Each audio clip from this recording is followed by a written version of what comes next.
I think there's a misconception about your relationship with him. So I wanted to just start the show and you have a few minutes to just share your thoughts and feelings about Jerry Jarrett, the legacy he leaves behind, and clear up any of the rumor and innuendo that you may wish about y'all's relationship. No, I did hate his guts. I did not have a good relationship with Jerry Jarrett for many, many years. However, I think that in the last few years, and frankly, after talking about everything on this podcast, Something to Wrestle with Bruce Prichard, I got a lot of that out. And it also brought to the surface a lot of those issues with Jerry. And Jerry and I, would talk. I saw Jerry at Jeff's induction into the Hall of Fame and went up, talked to Jerry, took some pictures, and we reconciled and all that good stuff. And then later on, when Jeff was working here, we would often just, talk about stuff. And I got to see Jerry in September of this year at the SummerSlam event that we had in Nashville and spent some time with Jerry. Took some great pictures and got to spend time with him and Deborah, along with Jeff and Karen, and it was really a great time. We talked about white labeling some chicken salad because like his recipe and my recipe, we kind of put them together and then bam, slap that label on it and let everyone enjoy. Well,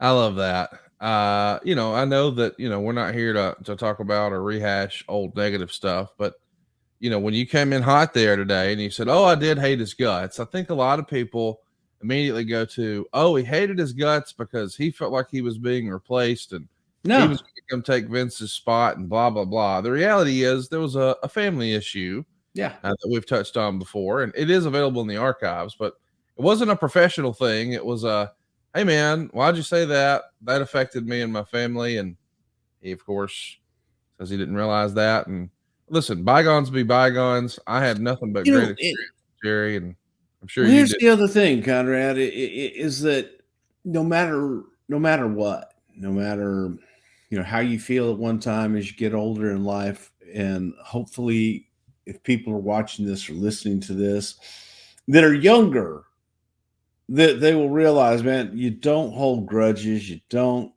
hold on to shit like that because all it does, it's just baggage and it's extra baggage. And after a while, your shoulder starts to go, your other shoulder starts to go, and you just can't do it anymore, or you don't want to do it anymore, quite frankly.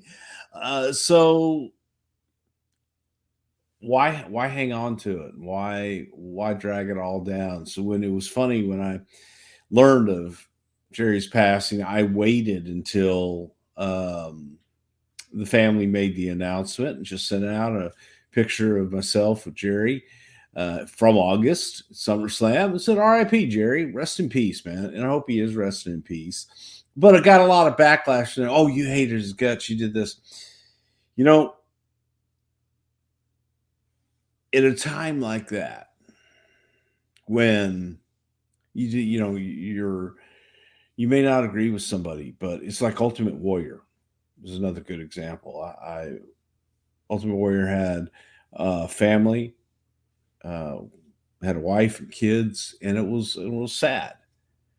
Same thing with Jerry, but at least Jerry and I got to reconcile at the end, and so it was sad. So I do want to rest in peace, and I felt bad for Jeff. I felt bad for Deborah. I felt bad for the rest of his kids and those that loved him. So get over it, folks, because I haven't. Jerry was one that, again, after a while, you just kind of go, okay, it's all good. You know what? Hey, Jerry, you want to make some chicken salad? And we started, in at Somerset, we started comparing chicken salad recipes. So who knows what would have happened, but Godspeed, Jerry. Rest in peace, man. Well said, Bruce. It's just easier to get along sometimes, and I'm glad you guys were able to find some common ground and let bygones be bygones. And so much of those hurt feelings were decades ago. And, you know, Right. you're the same person and he's not the same person. And I'd venture to say it worked out okay for everybody.